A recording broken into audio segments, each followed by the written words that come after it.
Pemirsa, di tengah pandemi COVID-19, ibu hamil harus tetap menjaga kehamilan karena sangat rentan untuk terkena penyakit infeksi termasuk COVID-19. Demi melindungi ibu hamil, baru-baru ini ibu hamil diputuskan sudah bisa melakukan vaksinasi COVID-19 setelah melewati usia kandungan 12 minggu. Spesialis kebidanan dan kandungan Endang Sriwidianti menyatakan, di tengah pandemi ini ibu hamil harus menjaga kehamilannya dengan baik. Hal ini karena ibu hamil lebih rentan terkena infeksi, termasuk COVID-19. Protokol kesehatan harus benar-benar diterapkan dengan ketat oleh ibu hamil dan orang-orang di sekitarnya. Pemeriksaan kehamilan rutin harus tetap dilakukan, dan kemudian suplementasi vitamin harus tetap diminum, demi menjaga imunitas. Vaksinasi COVID-19 untuk ibu hamil sudah boleh dilakukan, tetapi setelah usia kandungan 12 minggu.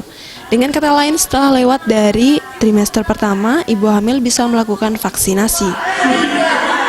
Di tengah pandemi ini, untuk ibu hamil perlu menjaga kehamilannya dengan lebih hati-hati ya. Karena satu, ibu hamil itu dia lebih rentan untuk terkena infeksi apapun itu ya, termasuk juga di sini virus COVID ya.